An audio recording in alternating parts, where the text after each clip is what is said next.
Sasquatch, Yeti, Skunk Ape, Yowie, Abominable Snowman, Almas, Grassman, Orang Pendek, Wendigo. These are just some of the names from around the world that mean the same thing. Bigfoot. How can the same creature be sighted all around the globe, have so many eyewitness accounts, and not exist? You are likely to be a non-believer, and that's okay. I would be right there with you if I hadn't seen him with my own eyes. I know it sounds crazy, but I'm not lying. It's hard to believe. My own husband doesn't believe me, but it doesn't change the fact that it happened.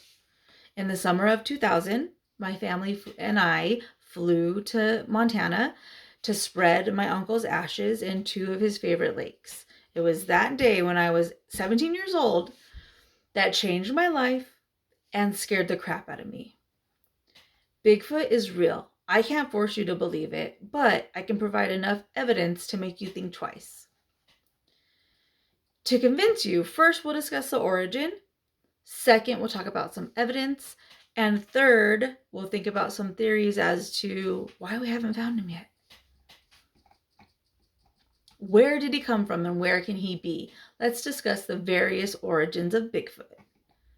Since Bigfoot is famous in many different cultures, the origin story differs, but each proves his existence. Some Native American tribes, such as the Cherokee, believe that their creator put Looney, that means Bigfoot, here to protect villages. They would plant beans around the border of their land for Bigfoot as an offering to help protect them and keep them safe while they hunt. In America, some people believe that he's hidden so well because he lives in underpopulated areas of dense trees that really nobody visits, so it kind of makes sense. Bigfoot is believed to be alive in many cultures, but let's take a look at some evidence. We don't have to focus on just folklore and stories. There's also thousands of eyewitness accounts. Sightings of an ape-like creature were seen as early as 1884, when a bystander saw about a 5-foot-tall man-like creature covered in hair, except for his hands and his feet. And he was so strong that he could grab a stick, a huge stick, and just crack it. Something that a normal human wouldn't be able to do. In 1967, the famous Bigfoot film came out by Robert Pattinson. It's the classic where Bigfoot's walking and looks over at the camera when they're kind of on a beachy area with some downed trees. So that film has tried to be recreated. Like, people will put on an ape suit and try to recreate it, but they came close, but they couldn't get the exact walk down.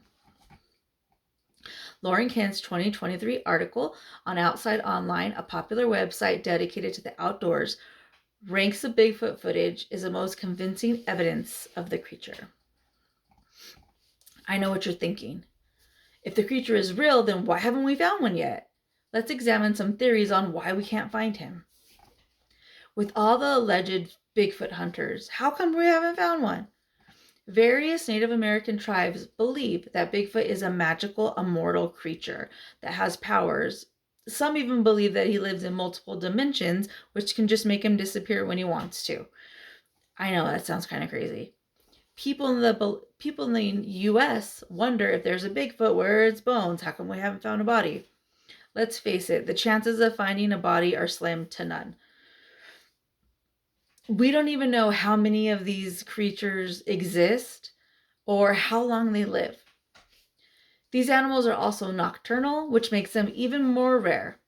Bigfoot may choose to live in a secluded, densely wooded area to avoid humans altogether. I can understand that because I also ignore humans. In a 2013 article posted by the National Geographic website, Annie Angon details how to find Bigfoot. And now that we have gone over why Bigfoot is the hide and seek champion of all time, let's review our information. Bigfoot is real. I can't force you to believe it, but I hope you were able to think twice. First, we learned about origins. Second, we went over evidence. And third, we tried to figure out where he is. I leave you with a quote from Jane Goodall, the world-renowned primatologist and anthropologist who lived with the monkeys for a long time. Her. I'm a romantic. I would like Bigfoot to exist. I've met people who swear they saw Bigfoot. And I think it's interesting that every single continent, there's an equivalent of a Bigfoot or a Sasquatch. There's a Yeti, there's a Yowie, the Chinese wild man, on and on and on. Thank you.